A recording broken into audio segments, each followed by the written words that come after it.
मानुषान्मोहमुग्धान् कथमतनुवशत्वान् बुद्धकेशान्यजेन सुगतमगधरं वा वागधीशं शिवं वा जितभवमभिवन्दे भासुरं स्त्रीजिनं वा।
उलट कार्य करतो, जे ज्याच्यामध्ये नाही ते त्याच्यापासून मिळवण्याचा प्रयत्न करणं, जे ज्याचं स्वरूप नाही त्याचं तसं स्वरूप मानणं, म्हणजे थोडक्यात विपरीत मान्यता जी जीवानिक सातत्वासंबंधी आपण ऐकतो, ही आहे मोहाच्या द्वारे केली जाणारी मूर्खता.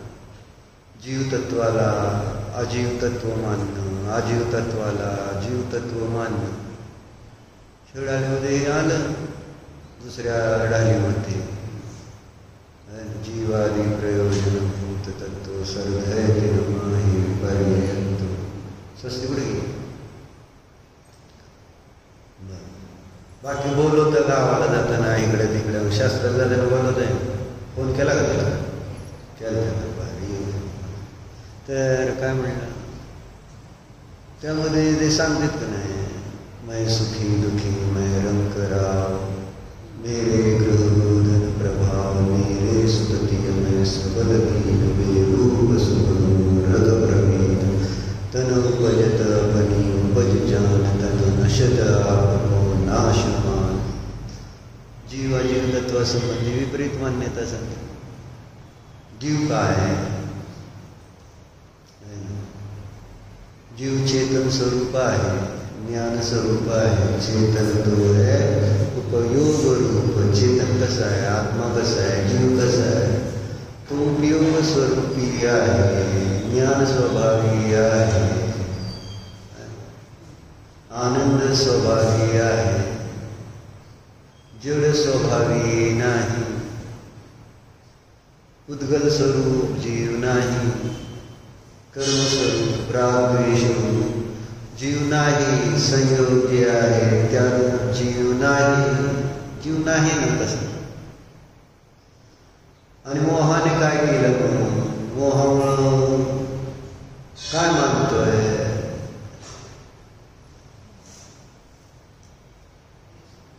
तर जे जीव नाही तसे पदार्थ त्यांना जीव म्हणून जाणतो, मानतो. ही मूर्खता आहे का? सोनं जीव आहे का? जीव आहे बाबूले म्हणे. काय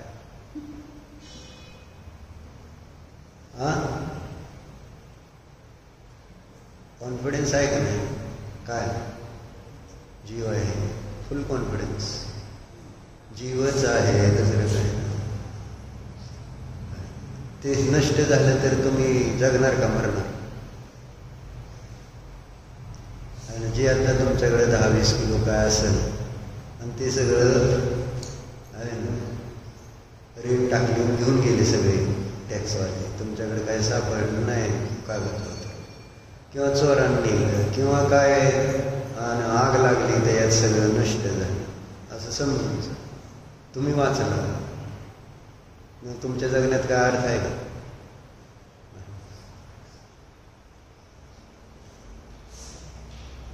तुमचं सोनं जीवतत्व आहे, दुसऱ्याचं सोनं जळलं काय नेलं नष्ट झालं तर ते तुम्हाला आजीव तत्व समजेल, दुसरा मेला तर आजीव तत्व समजतं.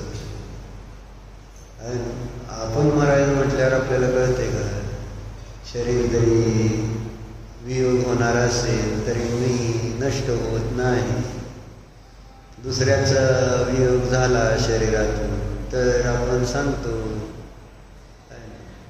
जीव वेगळा आहे शरीर वेगळं. आपल्यावर येते वेळ त्यावेळेस आपल्याला जीव वेगळा शरीर वेगळं. ती श्रद्धा, तेच ज्ञान, तेच आचरण पण पाहिजे का नको? याचंच तर नाव मोह आहे. म्हणून प्रश्न काय विचारला? मोह करणे याला मूर्खता का म्हणायचं हा प्रश्न होता ना. तर मोह करण्यामध्ये मागची मूर्खता काय? जसं आहे तसं न जाणणं न मानणं, तसं न आचरण करणं, ही आहे मोहामुळे होणारी अवस्था. म्हणून त्याला मूर्ख म्हटलेलं आहे. मूर्ख व्यक्ती, वेडे लोक काय करतात? त्यांना वेड कोणत्या कारणानं म्हटलं जातं? मॅड पीपल कोणाला म्हणायचं? डॉक्टर तुमच्या भाषेत सांगा, हू आर मॅड. डॉक्टरी भाषेत कशाला म्हणजे वेडे कोणाला म्हणायचं? मूर्ख म्हणा, वेडे म्हणा. कोणाला वेडे म्हणते तुमच्या सायन्स, मेडिकल सायन्सच्या भाषेत? असं आहे का? ते जे करायला पाहिजे ते न करता एक व्यवहारामध्ये ज्या पाहिजे जशा पाहिजे त्यानुसार तो करत नाही, अन्य प्रकारे करताना दिसतो तर त्याला वेड म्हणून त्याला हॉस्पिटलमध्ये ठेवतो. विनाकारणच हसतो, विनाकारणच रडतो.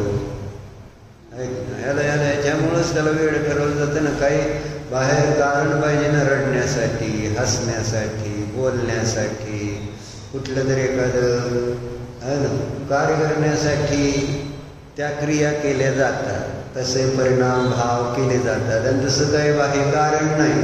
आणि तरी सुद्धा जसं आजकाल आहे ना कानामध्ये जेव्हा हे लावतात ना ब्लूटूथचं स्पीकर आणि बोलते त्यावेळेस मग त्या लोकांकडं बघणारा मनुष्य काय समजते? असं का वेड्यासारखं बोलतोय? फोन चालू असतो ना त्याचा, पण फोन चालू असतो हे जर समजलं नाही आणि ते बोलतोय तर समोरच्याला कधी कधी भ्रम होतो, मला काय म्हणताय, काय माझ्याशी बोलताय का असं वाटत असतं. आणि ते बोलत असतो दुसऱ्याच कोणाशी तरी. आणि ज्याला कळलं नाही की कोणाशी बोलतोय त्याला वेडच म्हणणार का नाही, अडाय का असं का बडबडतोय असंच म्हणेल ना. कारण फोनमध्ये म्हणजे आवाज कानामध्ये येतोय, त्याच्या बाहेर तर कोण बोलताना दिसत. अशी अवस्था दिसते. जेव्हा तेव्हा आपण वेड समजतो. आणि तसंच मग वेड्याला कारणाशिवाय जे कार्य केलं जातं त्याला मूर्ख म्हटलं जातं, वेडा म्हटलं जातं. मग मोह हेच आहे ना, मोहाचं कार्य, मोहाने केलं जाणारं कार्य कोणतं आहे? कोणतं कार्य?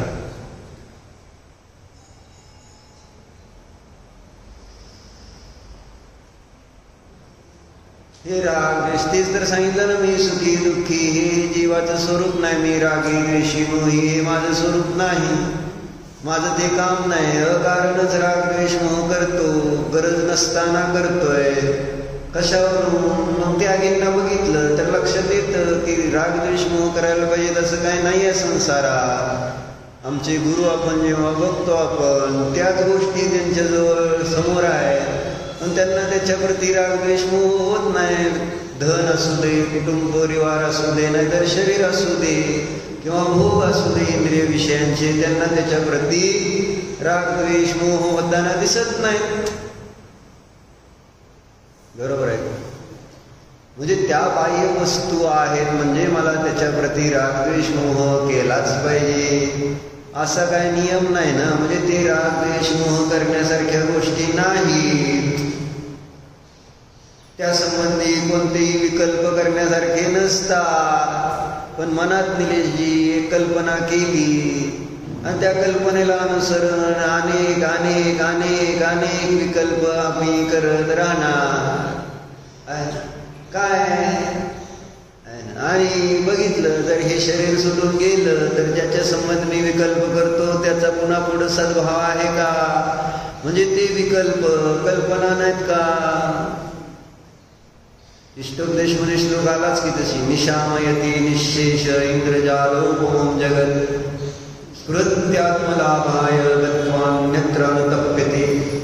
अर्थ सांगा रे होती काय? पाठ तर दिसतोय, अर्थ सांगा.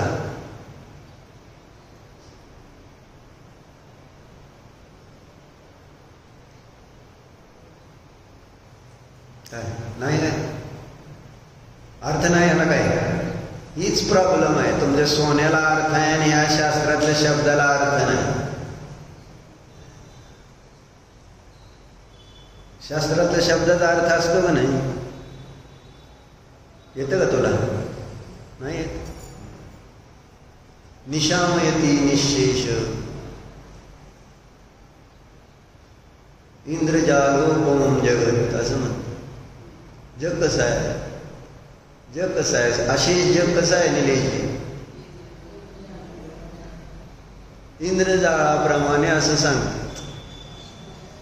म्हणजे माझ्या विचारामध्ये जग सत्य आहे, जगातली वस्तू प्रत्येक सत्य आहे, त्यात काय शंका नाही आहे. आपण काय असं मानत नाही आहे ना जग मिथ्या असतं म्हणून.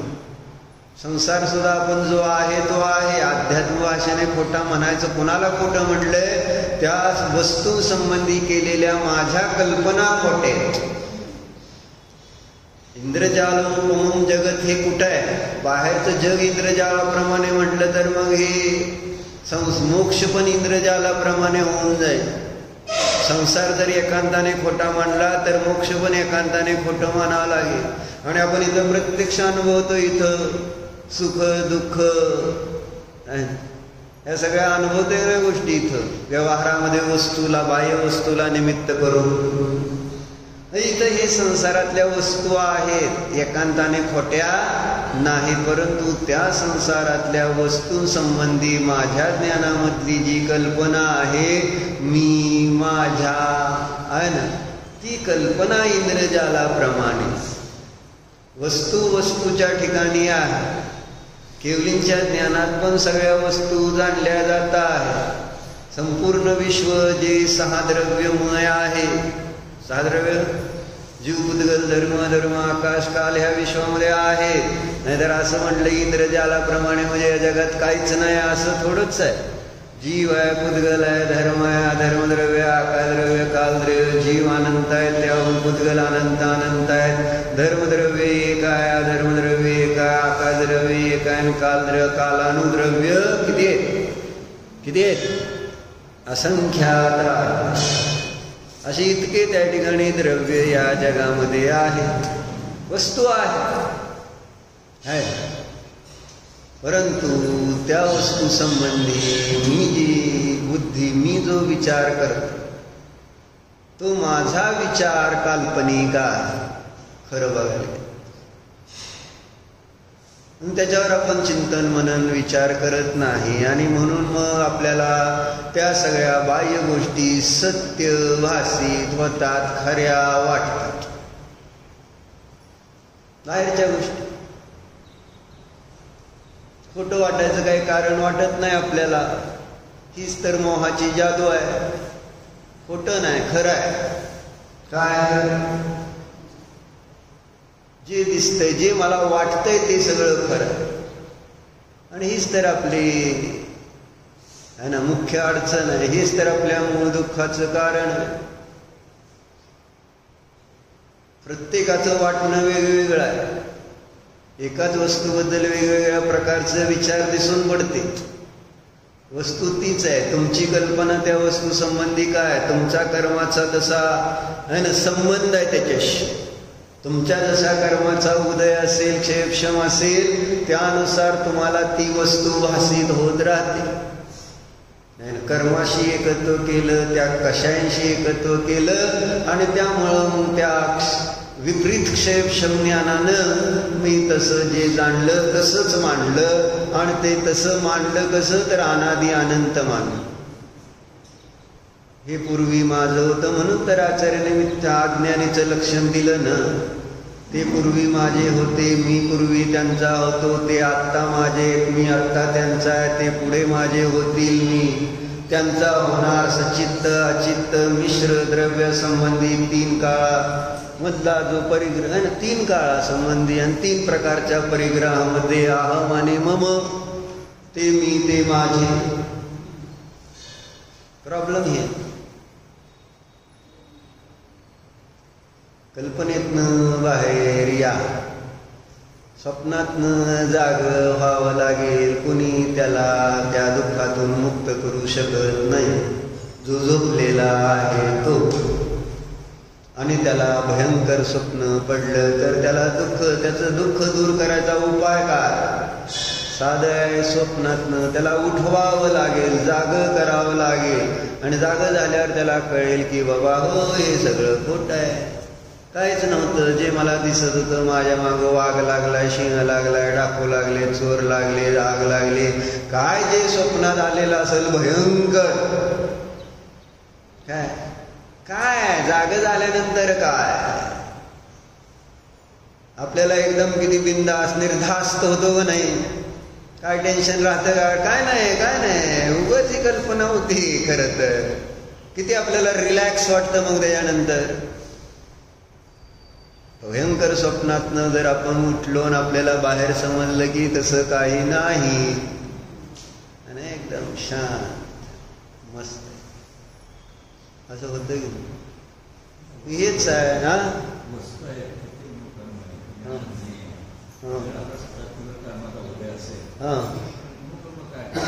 तेच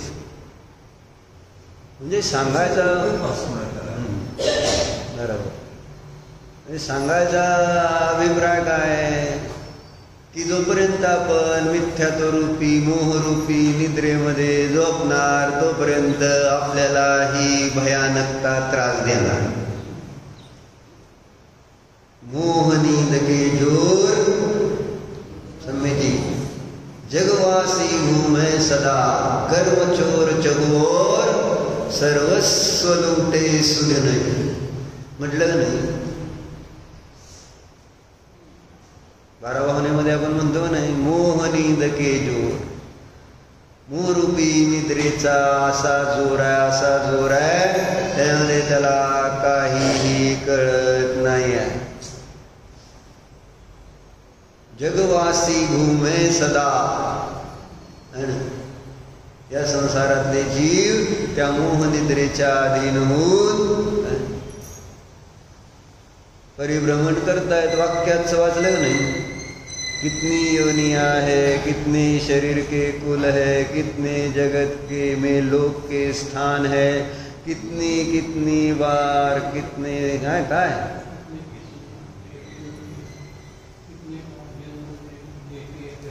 हाँ कितने बार जन्म लेते रहेंगे असं लिहिलंय ना.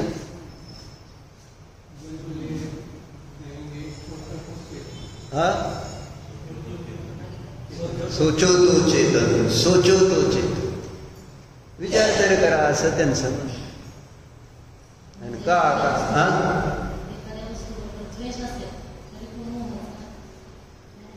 देश काय, राग पण मोह आहे, द्वेष पण मोह आहे. मोहाचेच हे दोन्ही कार्य आहेत, राग द्वेष. जितके कषाय म्हणून आहेत ते सगळे मोहाचे कार्य. मोह कारण आणि कषाय त्याचं कार्य असं म्हणतात.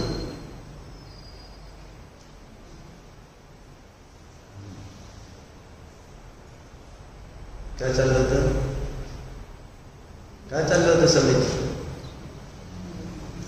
मोह नींद के जोर असं म्हणलं ना. झोपलेला आहे, झोपेतनं जागा झाला तर कळतंय की बाबा हे सगळं खोट आहे. तसं सम्यक्त्व झाल्याशिवाय आम्हाला हे कळणार नाही की जे काही मी कल्पना करतो आहे त्या सगळ्या खोट्या आहेत. त्या कल्पनेमुळं होणारा जो काही आहे ना अनुभव आहे, राग द्वेष सुख दुःखाचा, ते सगळं खोट आहे. जाग जाग. आणि इथं जर जाग करायला तर आले ना आपल्याला देवशास्त्र गुरु. म्हणून परवा अम्माने महावीरांनी आपल्यासाठी 3 गोष्टी ठेवून गेल्या म्हणून सांगितलं. महावीरांनी 3 गोष्टी ठेवून गेलेत आपल्यासाठी. कोणत्या 3 गोष्टी महावीर आपल्यासाठी ठेवून गेलेत? अम्माने सांगितलं नाही त्या सफलमध्ये माताजीने त्या दिवशी. पहिल्याच दिवशी सांगितलं होतं थोडं सांगा म्हटल्यानंतर 5 मिनिटं सांगा म्हटल्यावर अम्माने अर्धा तास सुंदर शास्त्र सांगितलं. त्याच्यामध्ये महावीरांनी आम्हाला काय ठेवून गेले तर त्यांनी सांगितलं चित्र, पत्र आणि टेलिफोन. महावीरांनी हे 3 गोष्टी ठेवून गेले समेची. चित्र ठेवून गेले, पत्र ठेवून गेले आणि फोन ठेवून गेले. चित्र म्हणजे काय, पत्र म्हणजे काय, फोन काय? तर मग अम्माने सांगितलं चित्र म्हणजे प्रतिमा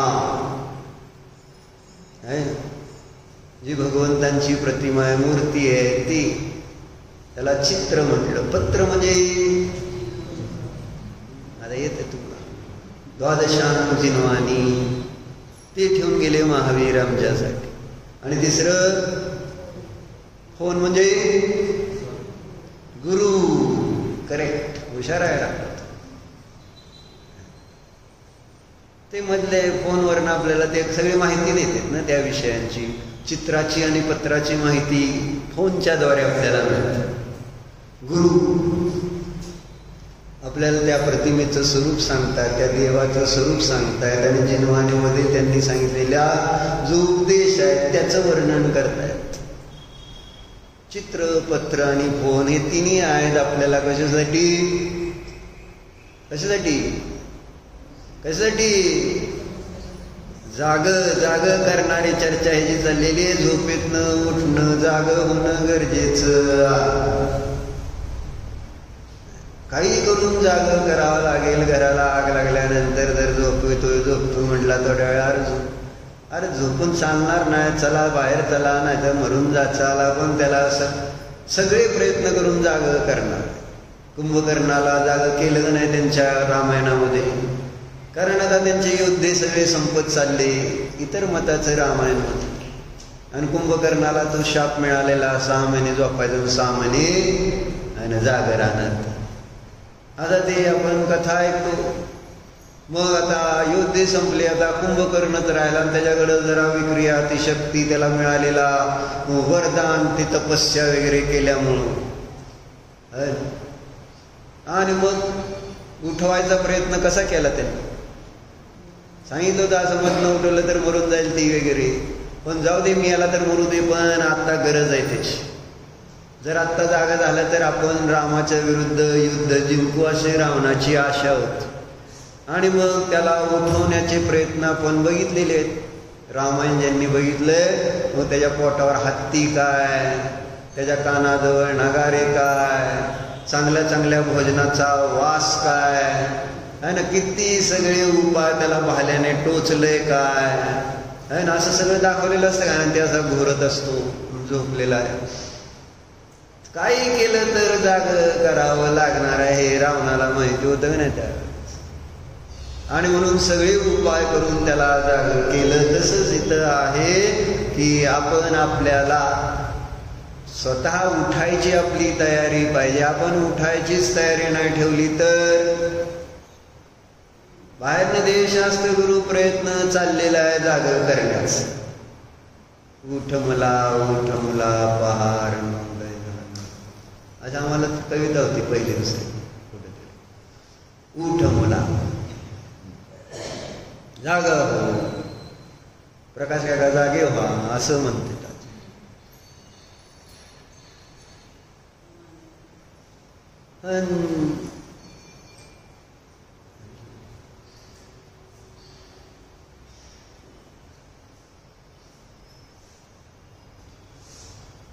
मोहामुळे जाग व्हायची पण सूद नाही, आणि मोहामधला सगळ्यात भयंकर प्रॉब्लेम आहे तो कोणता, अहंकाराचा. त्याच्यातनं कोणीही बाहेर पडायला तयार होत नाही. मी त्याला चांगलं वाईट काय दिसतच नाही तिथे.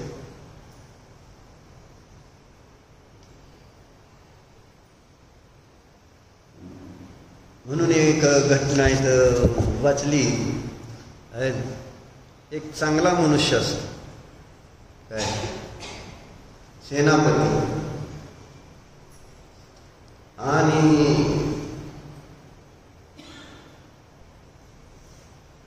तो एकदा एका साधूकडे जातो. बघा गोष्ट कशी आहे. बहुत समय पहले की बात है, एक महान सेनापति था जिसकी वीरता और पराक्रम की कहानियां पूरे देश में प्रसिद्ध थी. उसकी शक्ति और प्रभाव का यह हाल था कि उसकी आवाज से लोग कांप जाते थे. काय त्याचं वय किती झालं होतं? उम्र 90 वर्ष से भी अधिक हो चुकी थी. फिर भी जब भी युद्ध की बात आती उसे ही बुलाया जाता था. 90 वर्षापेक्षा जास्त वय झालेला तो सेना काय, परंतु त्या एज मध्ये सुद्धा, आणि युद्ध कुठं जाईल काय तर त्याला बोलवलं जात. इतना वृद्ध होने के बावजूद उसका सम्मान अटूट था. हालांकि अब वह घोड़े पर स्वयं नहीं चढ़ सकता था, उसे 2 सैनिक सहारा देकर बिठाते थे. अवस्था अशी झाली होती त्या सेनापतीची. एक दिन जब उसे युद्ध के लिए तैयार किया जा रहा था, एक नया सैनिक उसे घोड़े पर चढ़ते देख हंस पड़ा. सेनापति ने उसे पास बुलाया और पूछा, क्यों हंसे? सैनिक ने उत्तर दिया, मैंने सोचा यह बूढ़ा आदमी युद्ध में क्या कर सकेगा जिसे घोड़े पर चढ़ने के लिए 2 लोगों की मदद चाहिए. सेनापति मुस्कुराया और दृढ़ स्वर में कहा, मुझे घोड़े पर बैठने के लिए 2 लोगों की जरूरत है, लेकिन ध्यान रखना इस घोड़े से 2000 आदमी भी मुझे उतार नहीं सकते. त्या घोड्यावर बसल्यानंतर 2000 सुद्धा लोक त्याला उतरू शकत नाही. असे माझं, जसं अहंकाराच्या घोड्यावर बसलेल्या लोकांना उतरू शकतो का आपण? समज 2000 काय सगळं जग उतरू शकत नाही. जग सोड, देव सुद्धा उतरू शकत. एकदा अहंकाराच्या घोड्यावर बसला आणि त्याला परत कोणी त्याला असा, भले मला घोड्यावर बसायला 2 माणसं लागेना, पण उतरायचं म्हटलं तर त्याला कोणी घोड्यावर उतरू शकणार नाही. जा मग वही सेनापती अशा अहंकाराने युक्त, कोण आहेत सेनापती. कुठं आहे ती सेनापती? निलेशजी कुठं आहे? तो सेनापती कोण? कोण तो सेनापती? कोण आहे?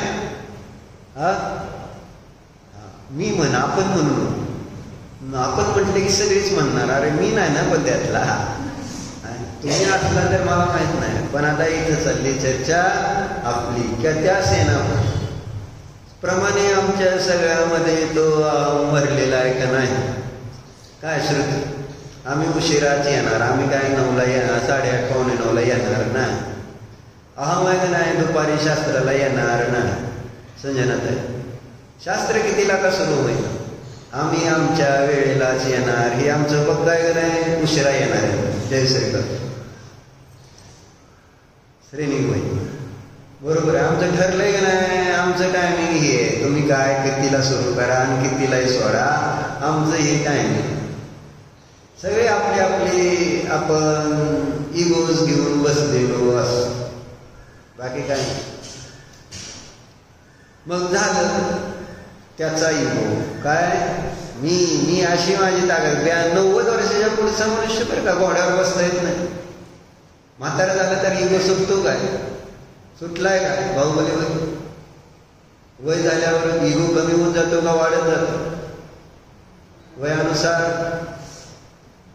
वयानुसार आमचे इगो वाढत जाते. नी आपण सगळ्याला म्हणतोय, पण आपण घरात पडलेल्या वस्तूला निय म्हणून बघतोय का?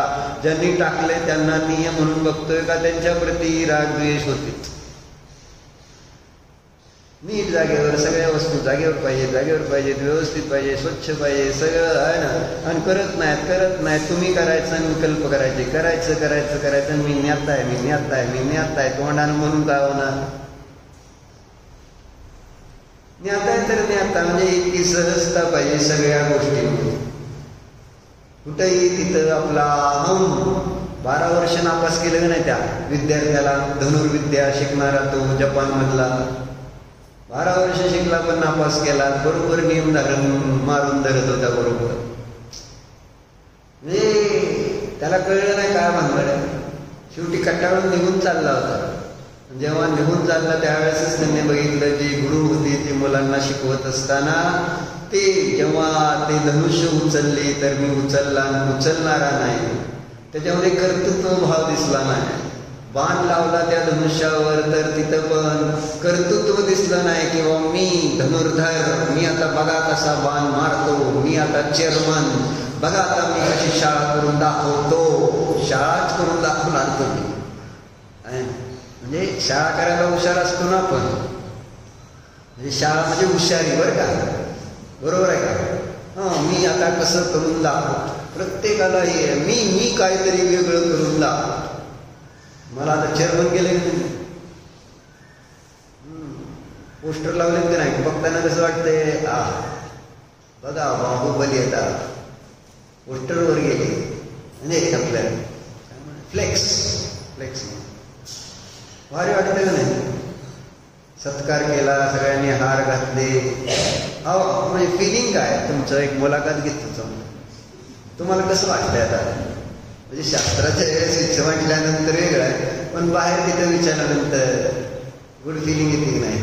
प्रत्येक जण येऊन तुमचा सन्मान करतंय, सत्कार करतंय आणि शुभेच्छा देते. अभिनंदन बाहुबली भाई, कॉंग्रॅच्युलेशन्स आपली चेअरमन पदी निवड झाल्याबद्दल. How do you feel? कसलं हे पाप असं वाटलं आणि एक घरातली जबाबदारी पार पडता अडचण झाली. अजून ही जबाबदारी. संसार कमी झाला का वाढला? त्याच्यात आनंद वाटायला पाहिजे का तो? काय पण चक्रवर्तीला दुःख वाटलं म्हणे तुम्हाला. षटखंड जिंकायला गेल्यानंतर काय सगळे दीक्षा घेऊन गेले आणि मला षटखंड घ्यावा लागतो. पण करावं लागतं. लक्षात राहा आहे ना. त्याची नियोगच तसा आहे. तुम्हाला चेअरमनपदी जर तुम्ही पुण्यच तसं केलं तर तुम्हाला चेअरमन व्हावंच लागणार माहिती आहे का. पण चक्रवर्ती त्या वैभवात राहून स्वतःला नेहमीच आहे ना पुण्याची शिक्षा मानून त्या ठिकाणी ते भोगत होता. ते एक आनंदाने भोगत नव्हता फळ. ते पुण्याची एक पुण्य की सजा भोग रहा, अशी त्याची फिलिंग होती. असं तुम्हाला वाटतंय की मला एक शिक्षा झालेली आहे पुण्याची? म्हणजे चिंतन करा असं सांगतोय. सगळं गाव नाही, सगळा देश नाही, सगळं जग जर तुमचं झालं तरी सुद्धा आत नाही भावना पाहिजे, हेही तर मला पुण्याची शिक्षा आहे, माझा तर त्याच्याशी काही संबंध खरं तर नाही. सगळ्यापासून मी अलिप्त एकटा आहे ना, निसंग, अशा कुठं तरी अकिंचन म्हणून स्वतःला जाणलं तर त्या चक्रवर्तीचं कल्याण झालं. आणि जे चक्रवर्ती त्याच्यामध्येच रचपचले ते गेले सत्व्यानार्थ. चर्मन पदामध्ये राहून जर जाणार ना शरीर सोडून तर अवघड होते, माहिती आहे. सगळी पद त्यागावं लागतं तर आपलं कल्याण होतं. चला झालं काय मग? सेनापती मी लय भारी. 92 वर्षाचं झाल्यावर सुद्धा 90 वर्षाच्या पुढं वय गेलंय आणि म्हणतो कसा त्या सैनिकाला जो हसला त्याच्याकडे बघून, बघा हे म्हातार, त्याला 2 माणसं लागतील घोड्यावर बसवा आणि हे चाललाय लढायला. तुम्हाला पण म्हातार झाल्यानंतर किंवा तुम्हाला म्हातार म्हटले तर चालते का निलेमागा की तुमच्याच्यानं काय होणार नाही आता म्हणून चालते का? काय समजलं? मला म्हातार म्हणता, म्हातारी म्हणलं तर चालतं. आमच्या दादाला सांगितलं ना एक जण दुकानात असं, इतर लोकांमध्ये म्हणजे जे वृद्ध त्यांच्या आई वडिलांना म्हातारीच म्हणते. असं एक बाहेर कोणाशी बोलताना घरी आई बाबा काय म्हणायचं असेल म्हणजे, पण म्हातार म्हणते नाही तर म्हातारी. आमचे दादा वयाचे 2000 काय साधारण 10-12 साली 10 साली झालो आपलं. उगाच आपले वस्तू होते आणि एक आपला नेहमीचा फिटर वगैरे इंजिन सामान नेणारा जुना आहे ना. मग ते कोण माझ्याशी काय बोलत असेल, म्हातारे कसं आहे म्हटले, असं मला आपलं विचारलं नाही. मग म्हातारे कसं आहे ते दादाच्या कानाला ऐकू आलं की बाकी ऐकू कमी येत होतं, पण म्हातारे शब्द म्हटल्यानंतर दादाने ते ऐकलं. कोणाला म्हातारा म्हणतो रे असं जे खवळे तुम्हाला सांगतो. मला पण आश्चर्य वाटलं ही काय भानगड आहे. म्हटलं तर म्हणून म्हातार, आणि म्हातारे होतेच ना 74, 70, 72 वर्षाचे होते. मग म्हातारा म्हटलं तर बिघडले कुठं? नाही चालतंय काय समजायची? चालत नाही. असं आहे सगळ्या बाबतीत अशा पद्धतीची आपली विचारधारा. सेनापतीला पण मी वारी, मी एवढी लढाई जिंकला, अजून सुद्धा मला युद्धाला बोलवते, तुम्ही काय समजला? या घोड्यावर उतरायला किती माणसं लागतील? 2000 समिती. उतरायचे का घोड्यावर? इथं सगळे वाट बघते तुमची, पण तुम्ही बसला घोड्यावर, त्यामुळे गेला उदयपूरला म्हणजे गावची उपाशी आणि बाकीचे तुपाशी, तसं असू द्या. म्हणजे हे प्रत्येकाचं आपलं विकल्प आहे. तुम्ही मला परत काय म्हणू का? तुम्ही कुठं आहे म्हणणार, मी पण हितच आहे, नाते होतेच आहे. तर सांगायचं काय, अहंकाराच्या घोड्यावर बसलेला सेनापती. मग एक दिवस काय झाला, असंच एका साधूंजवळ पोहोचलं. साधूजवळ पोचल्यानंतर साधूला त्याने विनयपूर्वक नमस्कार करून प्रश्न विचारला, मुझे बता सकते हैं कि स्वर्ग जाने का रास्ता क्या है? सगळ्याला इच्छा आहे का? कुठं जायचंय? स्वर्ग. आपण जेव्हा धर्म क्षेत्रामध्ये येतो तर आपली इच्छा हीच की आपल्याला स्वर्ग मोक्ष मिळावा, असंच इच्छा आहे ना सगळ्याची. मग कधी विचारला का जिज्ञेशानं प्रश्न, स्वर्गाला कसं जायचं? ना शास्त्राला विचारला, ना गुरुला विचारला, ना देवाला विचारला. काय विचारायचं, काय विषय?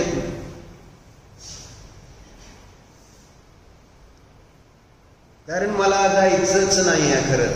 मला हा संसार सोडायचाच नाही. सोडायचंय का तुम्हाला घर? आहे ना. सुनबाई म्हणते का नाही, जावा मी करते. नाही ग, तुला त्रास होतो म्हणून थांबते. आहे ना, बरोबर आहे का अर्पिता? नाही होय ना. काळजी, सोन्याची काळजी, एवढीच जर काळजी घेतली असते ना सोन्याची तर मोक्षाला गेला असतं म्हणाय. पण आपल्याला प्रत्येक जण आपल्याला जे काम करायचं नाही त्यावेळेस त्या ठिकाणी कारण शोधली जातात का नाही? आणि काम करायचंच तर कारण किती मोठी आली येऊ दे त्या सगळ्या कारणाला दूर करून, जसं लेकीला जेव्हा माहेर म्हणजे मुलीला माहेरी जायचं असतं लग्न झालेल्या, त्यावेळेस किती कारणं, अगदी लॉकडाऊन असलं तरी माहेर जायचं, गेले की नाही करोनामध्ये? तुम्ही गेलता का नाही माहेरी करोनामध्ये? म्हणजे सगळे एसट्या बंद, सगळं बंद होतं, पण माहेरी जायचं कोणी कोणी बंद केलं तर जावं लागलं का नाही सगळ्याला माहेरी? असं आहे. आणि तेच जर आहे ना माहेरी आहे सासरी जायचं असतं तर, आज बुधवार आहे काय, बुधवारी जायचं नसतं ना, बुधवारी कुठलं तरी एक कारण सांगून नाही जायचं, असं कारण पाहिजे असतं. चर्चा कशासाठी चालली होती आपली? स्वर्ग कोणी विचारतंय का? जायचंच नाही आहे हे सांगितलं आम्हाला. स्वर्ग मोक्ष नको आहे आम्हाला, जे इथं सांगितलंय ते नको आहे मला, इथं काय असेल ते सांगा, असं आपल्या सगळ्यांचं. आणि इथं पण आमच्या पद्धतीने सांगा, तुमच्या पद्धतीने नको. आमचं सगळं संसार आमच्याजवळ ठेवणार, आमचं बिराड आमच्या पाठीवर राहणार, आणि त्याच्यासहित काय असलं धर्म तुमचा तर सांगा, नाहीतर तुमचा धर्म तुमच्याजवळ राहू द्या. जय जय. आमचं सोडून आम्हाला नको आहे धर्म, बरोबर आहे का निलेश? आम्ही आमचं काही सोडणार नाही. झालं. मग काय, त्या सेनापतीने प्रश्न विचारला त्या साधूंना, सर जाने का रास्ता क्या? साधु ने उसकी ओर देखा और व्यंग से कहा, स्वर्ग पहले अपनी शक्ल तो देखो, तुम स्वर्ग जाने की बात कर रहे हो? दिवस बघितलं तोंड आरशात बघितलं का? आलाय शास्त्राला तोंडवर करून, असं काय नाही येत. कसं तुम्हाला जर असं मी काहीतरी उलट बोललो म्हटलं ना, इथं प्रतिकूल बोललं जात नाही म्हणून बसलं जात. जर प्रतिकूल बोललं तर तुम्ही एक जण उद्यापासून शास्त्राला येणार नाही. डॉक्टर मान्य मान्य का? बोलू काय प्रतिकूल बोलू काय? सांगून बोललं तरी सुधारणार नाही. सांगून असं जर बोललं कॅज्युअली तर सुरेश काका येणार काय उद्यापासून शास्त्रात? येणार. एक निष्ठ आहे तुम्ही, चांगला आहे, धर्मनिष्ठ आहे, संवेद घ्या. तर मी म्हणायचा, तो अहम आहे, तो अहम आहे. तुमचा अहम कुठे आहे? तुमच्यात राहिलेला नाही, असं लक्षात राहू दे. झालं. सेनापतीला काय म्हणलं ते साधू काय म्हणले, तोंड बघितलं का आरशात स्वर्गाला जायचंय म्हणून? काय शीतल काका मग काय झालं? काय चिडला? कोण? सेनापती को यह सुनकर बहुत क्रोध आया, उसका हाथ तलवार की मूठ पर चला गया. काय बोलतोय साधू? मला असं म्हणतोय आणि तोंड बघितलं का? मी एवढ्या आहे ना अजून या वयात सुद्धा 2000 सैनिकांना घोड्यावरनं मी खाली उतरू शकणार नाही, असला माझा दबदबा आहे. आणि साधू म्हणतोय मला काय? तोंड बघितलं का? सगळेजण त्याच्याकडेच बघतात. आणि सैनिक बाईच्या मिसेसचं नाव काय? तुमच्या मंडळीचं नाव काय? माधवी. माधुरी ताई. कोण प्रवचन ते बाळ सांगते का मी सांगतो? तर काय सांगतो सांगा. एक तर उशिरा आलाय आणि परत लक्ष देत नाही. म्हटलं ना मला स्वर्गाला जायचं नाही, मोक्षाला जायचं नाही, मला शास्त्र सुद्धा ऐकायचं नाही. उगच आम्हाला रोज मंदिरात यायचं असतं आणि मागं शास्त्र चालू असतं म्हणून आपलं जात चालू आहे ना. कोण सांगते? बरं हे जितू आहेत का? बरं चला जरा काहीतरी असतं मनोरंजन, जाऊ 10 मिनिटं बसू, काय फरक पडतो? टाइमपास होतो तेवढाच आपला. आणि आपल्याला वेळ पण आहे घरी जाऊन परत काय, परत सुनेच्या आधी आपण जर जाऊन गेलो घरी तर मग परत स्वयंपाक रोटल्या आपल्यालाच करावं लागणार. आता एवढाच वेळ मिळाला फिरायला, मंदिरात जाऊन, आता बाकी वेळ तुम्हाला थोडंच म्हणजे मोकळा वेळ आहे ना हे. आणि मंदिरात म्हणजे बायकांना एकतर फ्रीडम. हे मंदिरात यायचं पूर्वी तेच एक कारण होतं जास्त. म्हणजे त्यावेळेस त्यांचं मन मोकळं करायला मिळायचं बायकांना मंदिरात यायचं. आता काय आहे तर सांगायचं काय, सेनापती स्वर्गाला जायचा रस्ता विचार. साधू काय म्हणला, तोंड बघितलं का तोंड. राग आला, तलवारीवर हात घे ना, कोण आहे समोर ते विचार संपला. साधू आहे, साधू मला असं बोलले, माझं काय चुकलंय का, असं नाही. मला सासू आहे समोर, मला आहे ना, असं काय नाही. वडील आहेत, आई आहेत, असलं काय नाही. आता आहे ना, एक गोष्ट अजून आली की गुरुजी आहेत, काय नाही. गुरुजीने हातात छडी घेतली तर चालतंय का. दुसरी गोष्ट वाचून दाखवू का, काही पूर्ण करू, एक पूर्ण करू.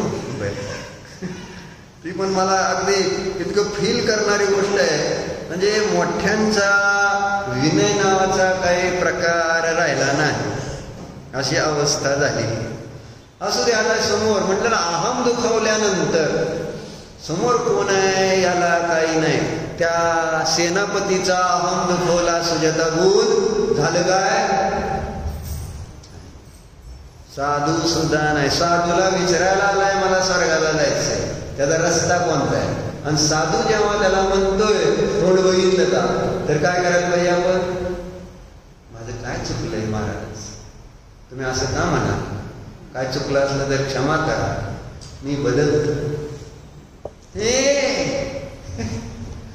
असलं काय नाही. म्हटलं ना, मस्ती, रौद्र ध्यानाची मस्ती आहे, बाहेर न पुण्याच्या उदयात आलेल्या संयोगाची मस्ती आहे. आणि त्यामुळं धर्माने सांगितलेलं कोणतंही त्या ठिकाणी विषय आहे त्याचं श्रद्धा मी करायला तयार नाही. धर्माच्या विषयावर श्रद्धा ठेवायला तयार नाही. माझा इगो दुखवायचा नाही. कुछ भी करने का लेकिन जयकांत शिकरे का इगो, त्याचा प्रत्येकाला इगो आहे, इगो नाही दुखवायचं. मग आता ती सेनापतीची अवस्था बघितली. मग साधूनं परत म्हटलं, साधूने फिर कहा, क्या बचकानी बात कर रहे हो, यह तलवार क्या करेगी, उसकी धार भी सही से लगी है या नहीं. काय कळलं. म्हणजे यावेळेस साधू त्याला म्हणला, तोंड बघितलंय का, त्याने तलवारीवर हात ठेवला मुठीवर. त्या साधू परत काय म्हणतो त्याला, काय येण्यासारखं करते, त्या तलवारीला हात तर आहे का तुझ्या, असं असं तलवार क्या करेगी, तुझी ती तलवार काय करू शकते. आणि त्याला अहंकार, मी एवढे सैन्य युद्ध लढलेत, एवढी माणसं मारले, असं तसं. बरोबर आहे, एवढं मोठं काम केलंय, मला असं म्हणतोय साधू. काय झालं, सेनापती को और अधिक गुस्सा आ गया, उसकी तलवार म्यान से बाहर आ गई. समोर कोण आहे, कोण बोललं त्याला, साधू. आणि त्या साधूकडे का आलाय तो, साधू है ना, धीर धरायला पाहिजे. सेनापति को और अधिक गुस्सा आ गया, उसकी तलवार म्यान से बाहर आ गया और उस साधु की गर्दन पर तनी हुई थी. उसकी आंखों में आग थी, मानो अगले ही क्षण वो साधु का सिर धड़ से आदर कर देगा. साधु अब भी शांत था. उसने कहा, देखो यही नरक का द्वार है. यह क्रोध, यह अहंकार तुम्हें नरक की ओर ले जा रहा है.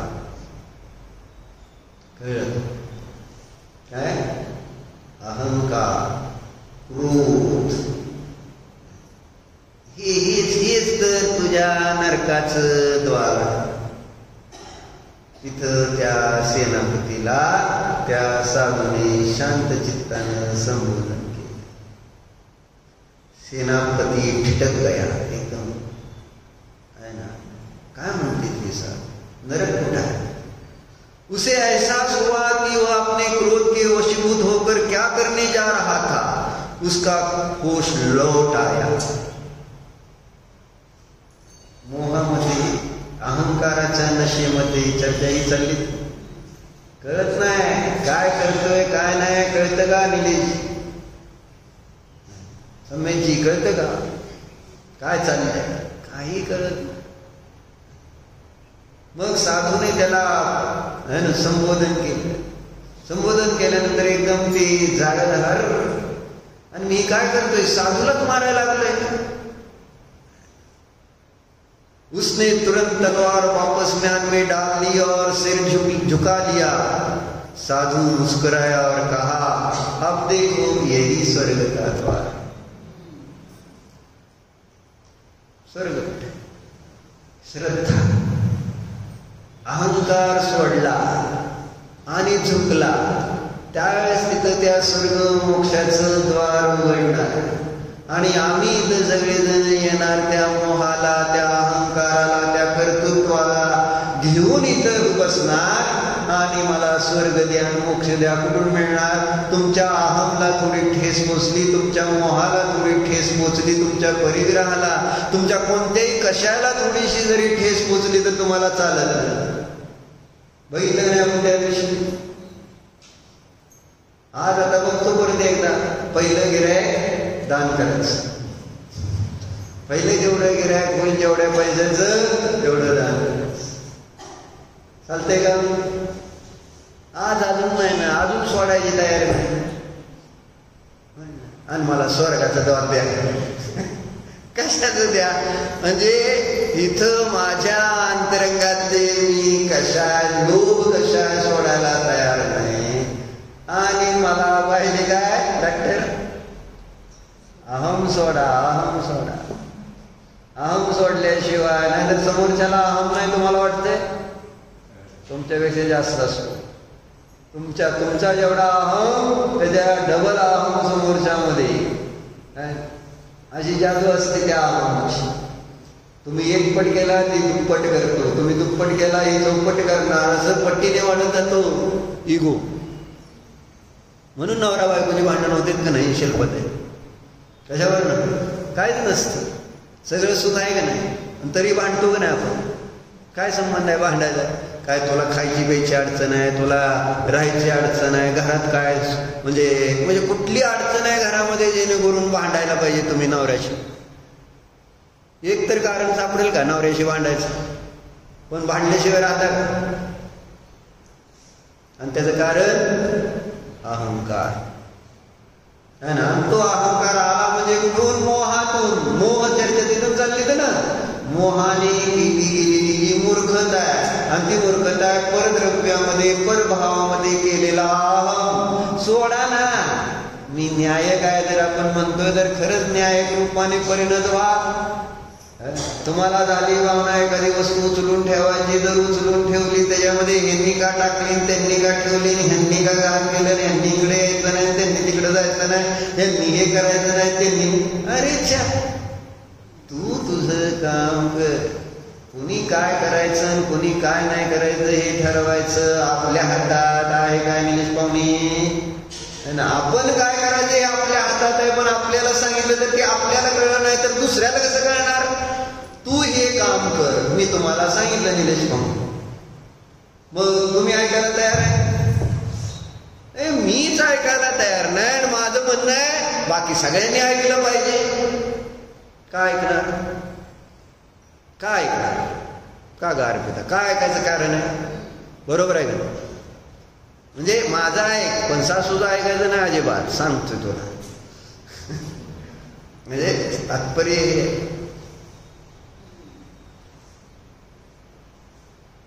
स्वतःला बदलायला शिकलो पाहिजे. आणि तो बदल होणार आहे मोहाला सोडलं तर. आणि म्हणून इथं काय म्हणले? तोही सती परमात्मन मादृशान मोहमुक्ता.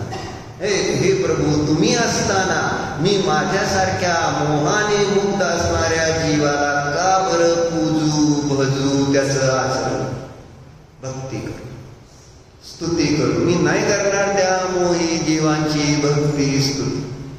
तुम्ही मोह सोडा, तुमची सगळी पूजा भक्ती करते. आणि तुम्ही केलेल्या तुमच्या कमरेला ठेवणार, कोण तुमची भक्ती करणार असतं ती करणार.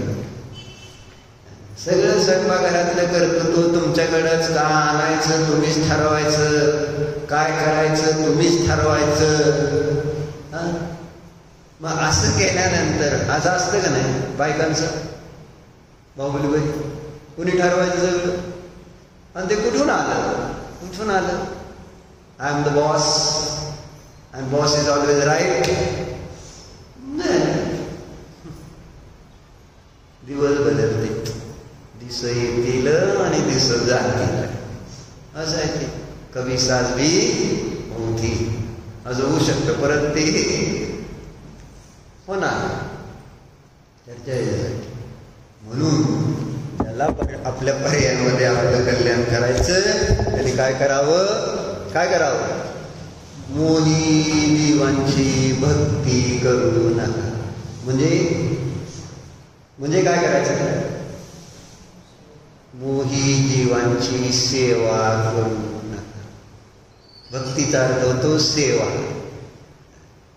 म्हणून मोहाची सेवा करायची नाही, तरच माझं कल्याण होणार आहे. हो प्रभू मनोचन काय करायचं सर्व क्रोधमान माया प्रमाद इत्यादी विभावाच्या द्वारे माझ्याकडून या भवात प्रदेश शास्त्र गुरु यांचं विनय झालं. एकेंद्रियापासून पंचेंद्रियापर्यंत ज्या काही जीवांची हिंसा विरत्न झाली, स्वाध्याय करीत असताना घडलेले सर्वदोष विषयी मी वशता व्यक्त करू शकतो. हे माझे सर्व दोष मिथ्या हो, हे माझ्या मंदिर या सर्व दोषाविषयी मी उडायचं.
मोह राग द्वेष करणे